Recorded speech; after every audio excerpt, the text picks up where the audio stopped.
Noticias del año 2024, finalizando el año, pero manteniendo el impulso de este recuento que nos permita reflexionar sobre lo que viene en el año 2025. Y esto así porque uno de los puntos que hizo la inflexión del año fueron la cantidad de reformas al vapor de manera simultáneas a la que nos sometieron desde el Poder Ejecutivo. Vamos a comenzar con la reforma constitucional, la fiscal y la laboral, que aún se encuentra en pleno terreno de discusión. Pero esto así porque la cesantía sigue siendo la piedra en el zapato. Vamos a concentrarnos con la reforma fiscal, que aunque algunos entienden ha quedado como parte del pasado, ya les he referido, que sigue viento en popa porque todos esos préstamos que se están tomando día tras día de manera desmedida desde el Congreso Nacional, hay que pagarlos. Y lo peor, con intereses. Si ustedes observan lo que se aprobó para el presupuesto del año 2025, observarán que hay una partida incrementada con respecto al pago de intereses, solo de intereses. Y esta parte seguirá creciendo en la medida que sigamos tomando préstamos. Pero eso es en cuanto a la reforma fiscal que cambió de nombre o forma. El fondo sigue siendo el mismo. Todos vamos a pagar la cuenta de una fiesta en la cual no bailamos. Esa es la realidad. Y seguimos entonces hasta la reforma constitucional. Imaginen que hayan recursos ante el Tribunal Constitucional, que es el más alto tribunal del país, para impugnar desde el proceso de convocatoria de esta reforma constitucional, porque ustedes saben que se establece a través de una ley la convocatoria de la Asamblea Nacional Revisora y a partir de ahí sigue el proceso como establece la Constitución. El problema es que cuando se introduce un recurso que lo impugna, desde el precedente que sería la declaratoria de necesidad hasta el proceso mismo de la reforma, estos recursos tienen que ser conocidos antes de concluir la reforma como tal. En República Dominicana es completamente distinto. Las garantías constitucionales solo están escritas, porque resulta que el Tribunal Constitucional falló básicamente la extemporaneidad de la impugnación con respecto a la declaratoria de necesidad, porque ya carecía de sentido debido a que era una ley transitoria la que promulgó el presidente Abinader para convocar a la Asamblea Nacional Revisora y como ya carece de fundamento al ser transitoria y cumpliendo su requisito que era reunir a la Asamblea Revisora y conocer la reforma constitucional, como ya eso pasó, carece de fundamento o sentido impugnarla. Ese es un fallo reciente del Tribunal Constitucional. ¿Ustedes entienden lo que estamos hablando? Estamos hablando de poner la carreta delante de los bueyes y esperar resultados positivos. Pero en ese mismo sentido de la reforma constitucional, es bueno saber que aquellos polvos trajeron estos lodos. Recordemos las declaraciones del propio presidente Luis Abinader desde una de sus célebres LA semanal que lleva cada lunes. Escuchemos. Ningún miembro de la Asamblea pueda pronunciarse ni hacer ninguna propuesta diferente a la propuesta que llevamos del partido. So pena. Mandados a la Constitución Dominicana, so pena. Pero no establecieron la amenaza cuando dejaron al margen el referendo, que es la representación del soberano, que es el pueblo. Eso se votó en el marco de la reforma constitucional. Y nuestros legisladores, que se supone representan nuestros intereses, votaron dejar al margen el referendo que permite decidir al pueblo si está de acuerdo con esa reforma a su Carta Magna. So pena. Recordemos que el presidente de la República, Luis Abinader, extendió invitaciones hasta de fines de semana, todo incluido, a legisladores con sus familias, digamos, fines de semana reflexivos, de inducción, fue que también le llamaron a unos cursos para ser legislador. Todo esto se produjo previo a la declaratoria de necesidad de la reforma constitucional 40, camino a la 40, porque hay supresión de derechos fundamentales en tanto se deja al margen, en primer lugar, al pueblo, que es el soberano, de acuerdo a la misma constitución que reformó el presidente Abinader. De manera que ya no se trata de una declaratoria en primer lugar de necesidad, sino de necedad, porque insistió en algo que nadie le pidió, pero tampoco nadie conoció hasta luego de ser promulgada.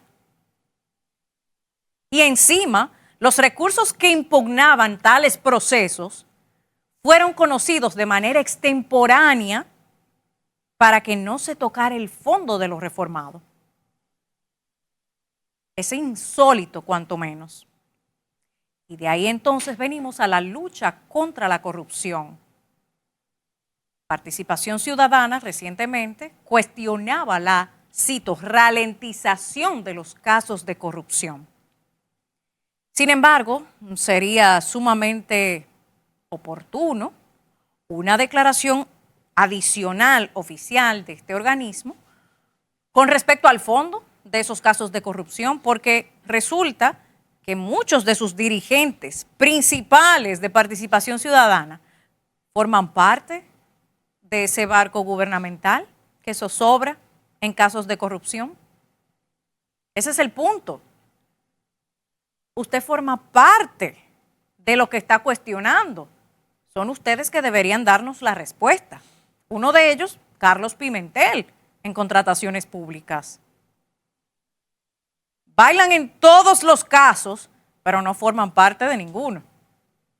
Curioso, ¿no? Asimismo, entonces, vamos viendo que la lucha contra la corrupción tiene antifaces.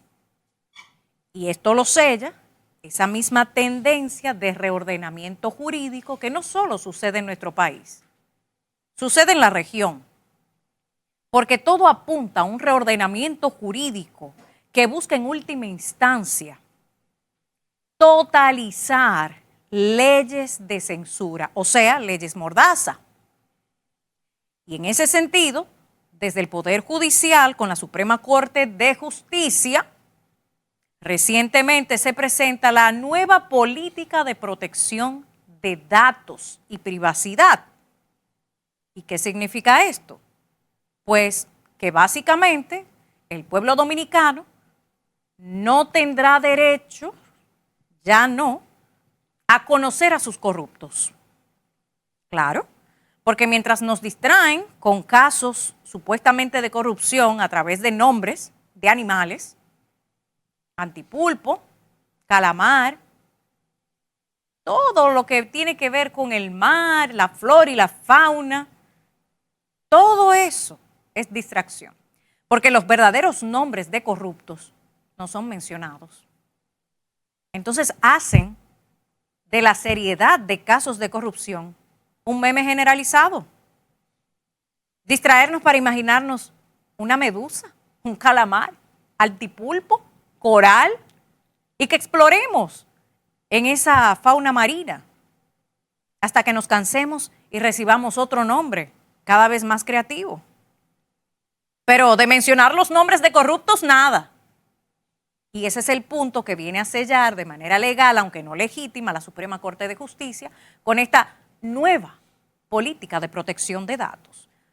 Una cosa es proteger y otra muy distinta ocultar, que es el fin, ocultar los verdaderos nombres de la corrupción y suprimirlos por nombres de animales, mucho más graciosos y amenos, por supuesto, y es lo que nos permite seguir distraídos en una burbuja de percepciones que crece cada vez más a través de propaganda gubernamental, miles de millones de pesos despilfarrados mientras no someten a las medidas desmedidas y asfixiantes de todo el contexto de una reforma fiscal impuesta a la fuerza para pagar los platos rotos de una fiesta a la cual no asistimos y por supuesto mucho menos bailamos.